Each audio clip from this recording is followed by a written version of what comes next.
오늘 말씀의 제목은 계곡에 가을 때입니다. 여러분, 계곡이라는 단어는 어제도 나왔습니다. 기억하실런지 모르겠는데 어제 묵상에도 계곡이라는 단어가 나왔는데 이렇게 표현되고 있습니다. 우리는 변화산 정상에서의 체험, 해돋는 새벽, 아름다움에 대한 애착 등을 위해 지음을 받은 사람들이 아닙니다 라고 말씀하셨어요. 그러한 것들은 오직 영감을 얻기 위한 순간들일 뿐입니다. 그것이 전부입니다.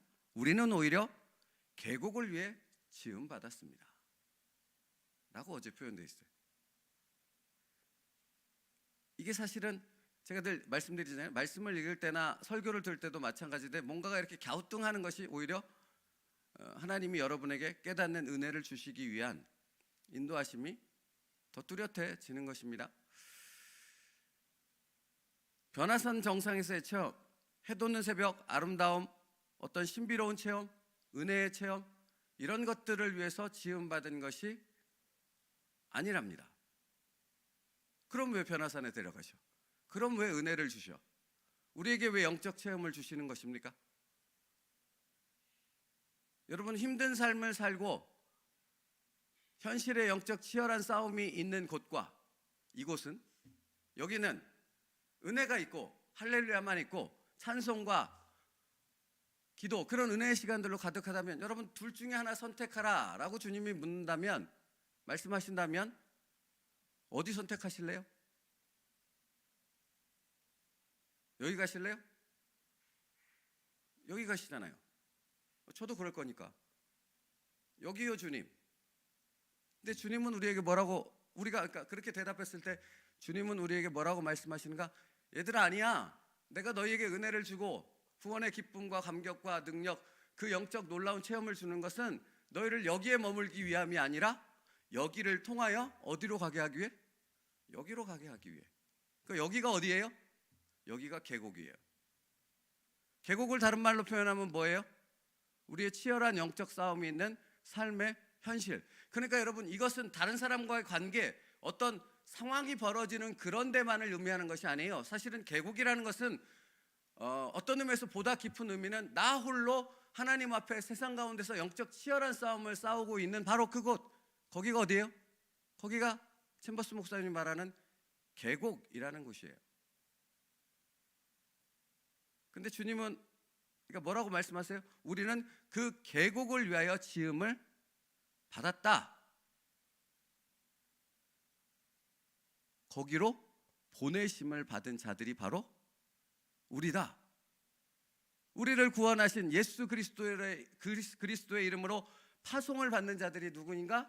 바로 저와 여러분이다 라고 말씀하신다는 거예요. 아멘이십니까?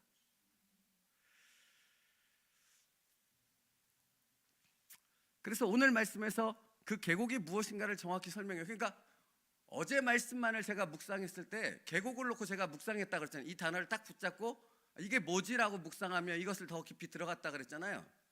그러니까 당연히 이 계곡에 대한 설명이 오늘 딱 바로 이어짐을 이렇게 오늘 거를 준비하면서 딱 깨닫게 되어졌을 때 그렇지 라는 생각이 더 확연히 들었답니다. 자, 오늘 표현에 계곡이 무엇인가를 보다 정확하게 설명하세요. 변화산에서 정상의 시간을 보낸 후 우리는 현실로 내려와서 조금 더 쉴 틈 없이 현실의 문제들을 대면하게 됩니다. 현실은 아름답지도 않고 시적이지도 않으며 신나는 일들도 없습니다. 계곡이란 우리의 이 현실에 있는 삶의 시간들, 삶의 현장, 삶의 실체가 있는 곳을 의미한다는 것입니다. 여러분, 그러니까 계곡이라 하면 매일처럼 마주돼야 하는 우리의 삶의 영적 치열한 싸움이 있는 곳을 의미하는 것이죠. 제자들은 변화산에서 신비로운 주님의 모습을 보며 거기만 머물고 싶습니다. 여기 초막셋을 짓고 주님 영원토록 여기에 살고 싶습니다 라고 말했을 때 주님은 거기에 이런 방구 대꾸도 하지 않고 그들의 손을 붙잡고 어디로 오셨다고요? 계곡으로 내려 오셨다라는 것입니다. 여기서 우리는 깨달아야 되는 거예요. 사실은 이것이 제가 계속해서 여러분에게 말씀드렸던 은혜라는 단어 속에 들어있다는 것 아십니까? 예배가 끝나고 나면 성도들이 저를 향해 설교자들을 향해 은혜 받았습니다 라고 고백해요. 그런데 그분들이 얘기하는 그 은혜의 의미는 보통의 경우 되게 이런 의미가 있습니다. 목사님이 전하는 말씀을 받고 제가 감동의 눈물을 흘렸습니다. 감격을 받았습니다. 어떤 깨달음이 있었습니다 라고 얘기한다라는 거예요. 근데 그것은 은혜에 대한 바른 이해가 있는 표현이 아니라는 것입니다. 은혜란 무엇입니까? 예배 시간에 여러분의 말씀을 깨달았어요. 도전을 받았어요. 은혜로 충만하고 감동이 있었어요. 그걸 붙잡고 어디로 가야 돼요? 여러분의 삶의 현실로 가는 거예요. 그러면 여러분의 삶의 현실로 가면 이 은혜를 더 크고 확장시키는 더 놀랍고 신비로운 일로 가득합니까? 아니면 이 은혜를 내 안에서 확 뽑아갈 정도의 강력한 시험과 도전과 문제들이 나를 향해 덮쳐옵니까? 어느 쪽입니까? 전자입니까? 후자입니까? 정확하지요? 여러분, 그래서 이런 얘기가 있지 않습니까? 기도원에서 은혜 충만해서 내려오면 어디서부터 시험에 든다? 버스 안에서부터. 그렇습니다. 그렇다고요. 그러면 은혜란 무엇이겠습니까? 그런 것들이 나를 덮쳐왔을 때 이것을 붙잡고 주 예수 그리스도에게 집중하며 예수 그리스도로 인하여 그 상황들을 이 은혜의 이 능력으로 이겨나가는 삶을 사는 것이 바로 은혜 받았습니다 라는 말의 의미라고요.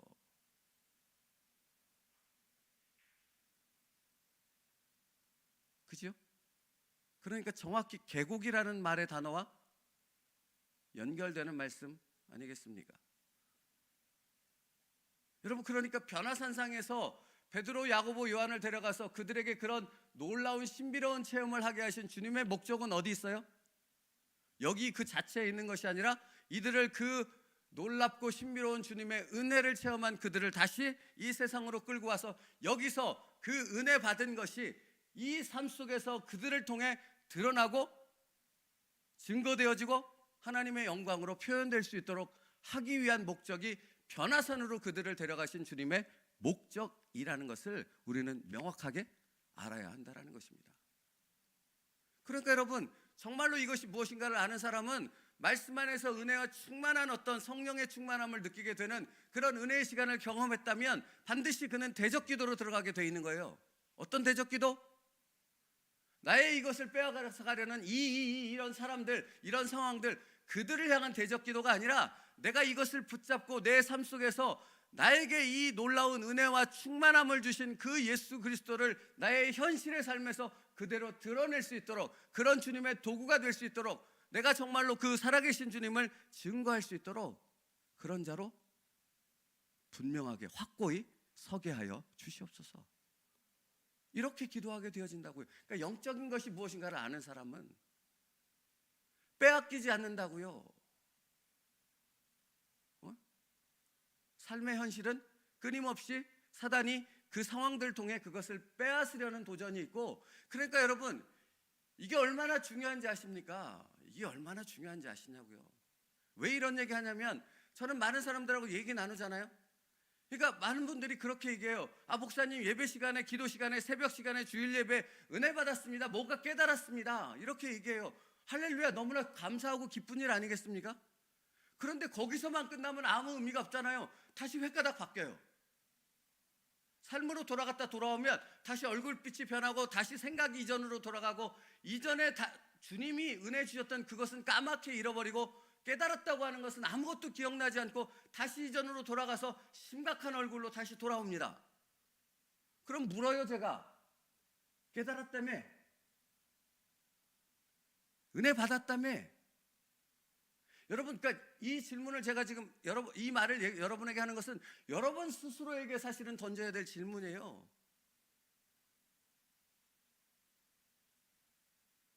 그죠? 뭘 놓치고 있는 거죠?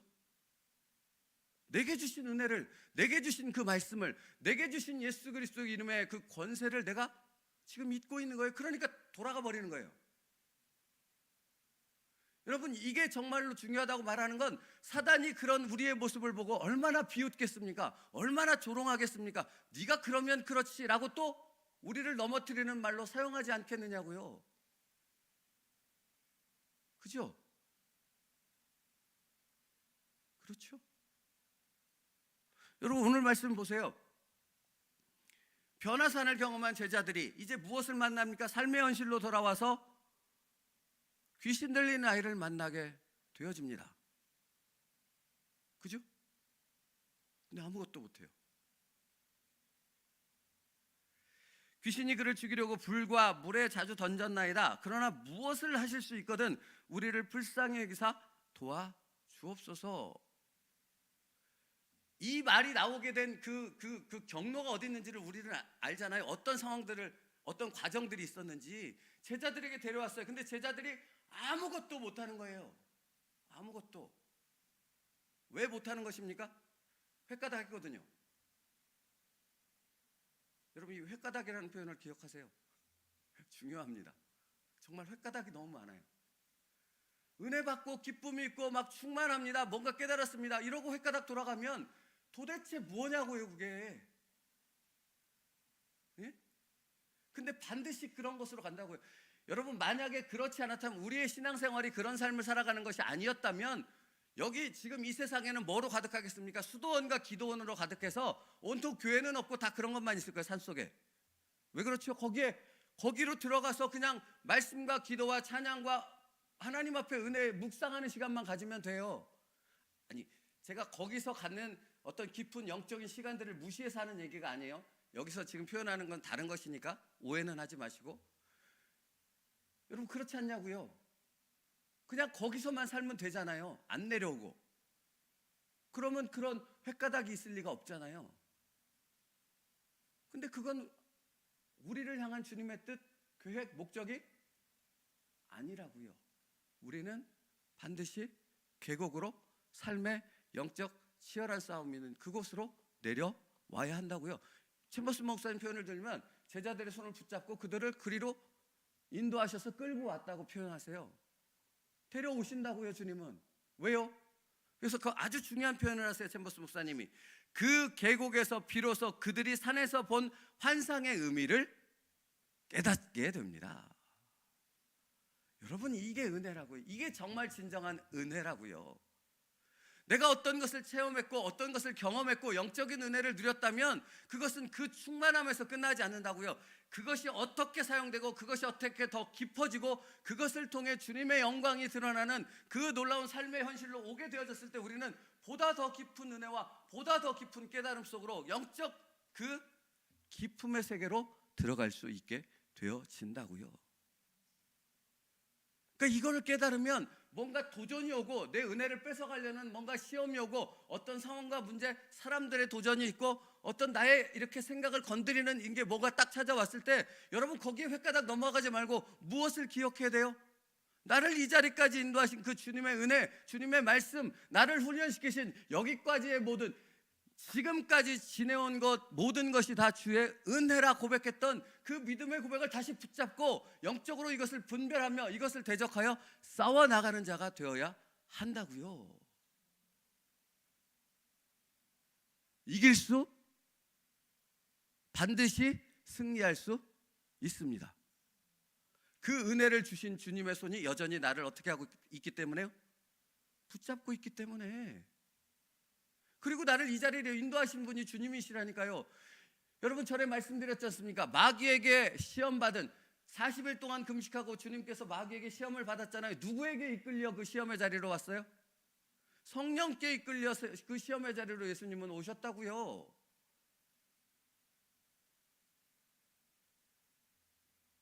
사랑하는 성도 여러분, 우리를 그 은혜의 자리로 이끄신 주님의 목적이 무엇인가를 분별하여 우리의 삶의 현실 가운데 치열한 영적 싸움이 그 은혜를 더 깊게, 더 넓게, 더 깊은 영적 세계로 주님에 대한 깨달음으로 들어가는 그 놀라운 계기가 되도록 만들어가는 저와 여러분 될 수 있기를 축복합니다. 그게 시험이 아니라고요. 그게 더 깊은 은혜로. 그러니까 지금 귀신 들린 아이를 데려온 이 상황은 하나님께서 제자들을 더 깊은 은혜로 이끌기 위함인데 그들은 그것을 알지 못하니까 그것이 오히려 시험과 영적인 더 깊은 침체로 빠지게 되는 일로 만들잖아요. 그러니까 그 다음 구절에 주님이 뭐라고 하세요? 23절 같이 읽겠습니다. 23절 같이 읽을게요. 시작. 예수께서 이르시되 할 수 있거든이 무슨 말이냐, 믿는 자에게는 능히 하지 못할 일이 없느니라 하시니라. 여러분, 그러니까 이 얘기는 무슨 얘기겠어요? 얘들아, 너희가 뭘 보았니? 변화산에서 너희가 거기서 왜 머물고자 했니?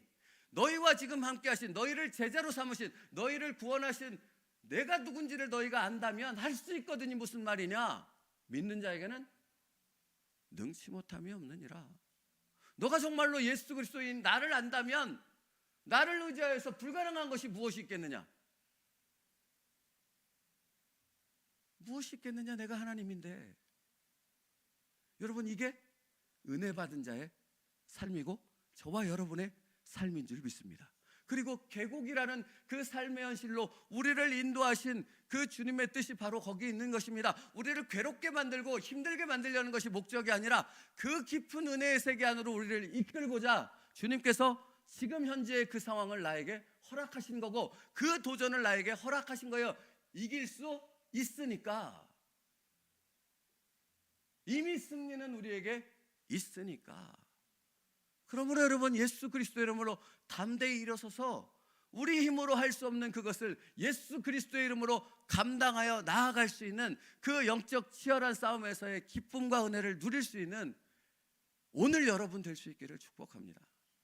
여러분, 그래서 사실은 197장 은혜가 풍성하신 하나님은 이 찬양을 정말 수백 번은 불렀어요.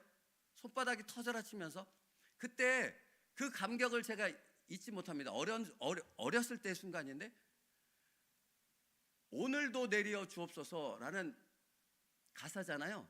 그걸 지금도 내려 주옵소서로 바꿔서 이렇게 항상 하늘에서부터 내려오는 것을 표현하면서 이렇게 찬양을 불렀어요. 그때는 수천 명이 이렇게 앉아서 똑같이. 그게 왜 감격스러웠냐면, 그들은 그것을 부르면서 어떤 것을 생각했냐면, 이 기도원에서 이 찬양과 은혜의 영광을 주신 하나님께서 이제 삶으로 내려가서 내 삶의 현실에 그 치열한 싸움을 직면했을 때 내게 지금 주신 은혜가 그 치열한 싸움에서 승리하게 하여 주실 줄 믿습니다 하는 그들의 고백이었거든요. 여러분, 그러니까 그때는 그런 치열한 영적 싸움과 그런 하나님의 깊은 은혜를 누리는 성도들의 치열한 싸움의 그 연속이 그들 가운데 무장되어 있었다고요. 그런데 지금은 그게 사라져가고 있어요. 지금은 왜? 편안해졌거든요, 뭔가가.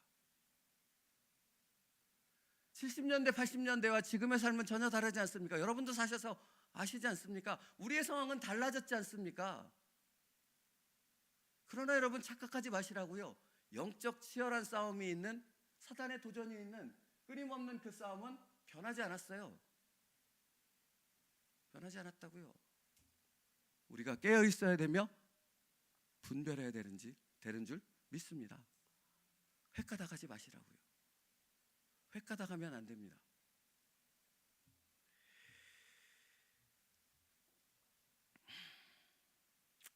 이렇게 또 표현해요. 챔버스 목사님이, 높은 정상에서 느끼던 희열은 이제 계곡의 지긋지긋한 일들로 메워지게 됩니다. 그러나 이 계곡에서 우리는 하나님의 영광을 위해서 살게 됩니다. 그래요. 그러니까 하나님의 영광을 드러내는 것은 이 예배당이기도 하지만, 더 빈번하게 더 깊은 하나님의 영광을 드러내는 것은 어디예요? 여러분의 삶의 현실이라고요. 거기서 싸워 이기는 거라고요. 그게 하나님의 영광을 드러내는 거라고요. 내가 횟가닥에서 돌아가 버리면 하나님의 영광이 아니라 하나님의 영광을 가리는 하나님의 이름의 그거 떡이라고 제가 표현했다는데, 하여튼 그렇게 되는 겁니다.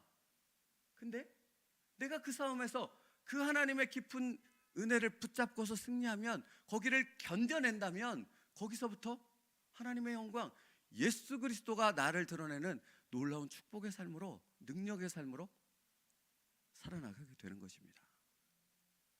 오늘 말씀을 그래서 주는 거예요.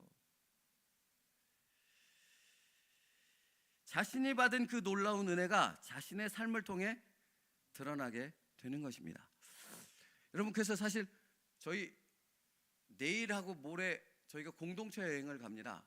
그래서 새벽 예배가 없는데, 저희 교회는 개척 초기부터 몇 명 안 되는 그 인원 속에서도 공동체 여행을 가려고 무지 노력을 했어요. 뭐 재정이 있습니까? 뭐 사람이 있습니까? 그럼에도 불구하고 그렇게 노력했던 부분이 뭔지 아십니까?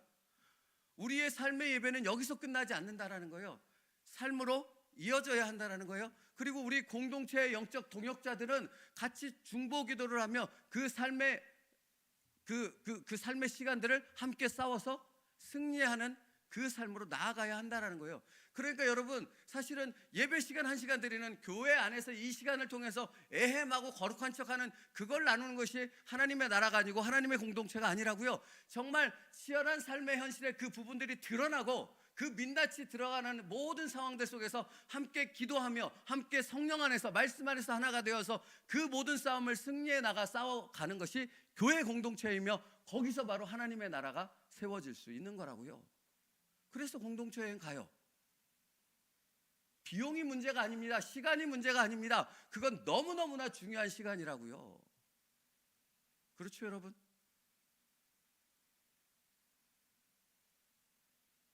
삶에서 예수의 이름으로 일어설 수 있는 여러분 되기를 축복합니다. 샘보스 목사님 얘기 말씀드리고 마칠게요. 우리 대부분은 마음속에 자연스러운 이기심 때문에 남들이 알아주는 영적인 정상의 일을 할 수 있습니다. 그러나 하나님이 우리에게 원하시는 것은 일상생활에서, 특별히 계곡에서 주님과의 인격적인 관계에 따라 살아가는 것입니다. 여러분, 여기서 힘을 얻었으면 여러분의 삶에서 끊임없이 그 삶에 내가 어찌할 수 없는 그 부딪혀오는 그 상황들과 문제들 속에서 뭐를 맺어가요? 누구에게 집중해요? 예수 그리스도에게 집중하며 예수 그리스도와 더 깊은 인격적 관계를 맺어가는 시간으로 거기를, 우리의 삶의 시간들을 바꾸시라고요. 그러면 그게 곧 삶의 예배요. 예수 그리스도로 힘입어서 그 예수 그리스도를 증거하는 진정한 그리스도인의 삶을 살아가는 우리가 되어질 줄 믿습니다. 말씀 마칠게요. 여러분, 그러니까 내 생각, 어떤 이전에 이런 것들로 넘어가지 마시라고 자꾸 이렇게 돌아가요. 아까 횟가닥 얘기했다는 이렇게 이전의 생각, 이전의 기준, 이전의 경험, 이전의 어떤 것들로 돌아가요. 그러니까 이걸 뭘로 분별하냐면 내 안에 주신 그 은혜가 깨지고 사라지는 것이 느껴진다면 내가 이전으로 돌아가고 있고 횟가닥 했다라는 의미예요. 그러니까 분별하시라고요.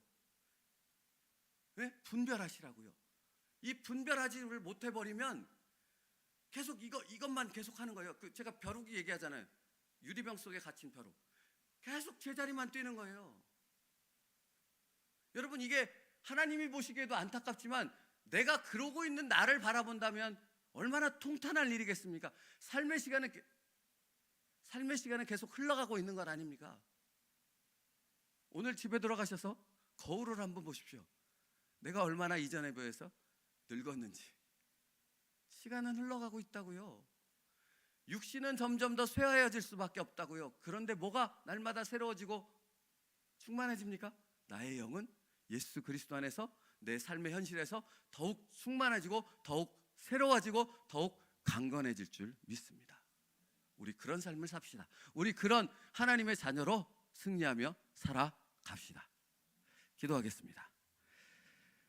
살아계신 하나님 감사합니다. 오늘 우리가 어떤 삶을 살아야 할지, 주님은 우리를 어떻게 인도하실지, 또 거기서 주님께서 우리에게 원하시는 것이 무엇인가를 깨달았사오니 주님, 다시 이전으로 돌아가는 어리석음 가운데 빠지지 말게 하시고 예수 그리스도께서 그분을 알게 하신 그 은혜의 충만함, 말씀을 깨닫게 하신 그 능력 가운데서 다시 예수 그리스도로 일어서게 하셔서 우리의 삶을 승리로 예수 그리스도를 드러내는 영광의 삶으로 인도하여 주시옵소서. 우리는 거기에 온 힘을 다해 순종하게 하여 주시옵소서. 예수님의 이름으로 기도 올리옵나이다. 아멘.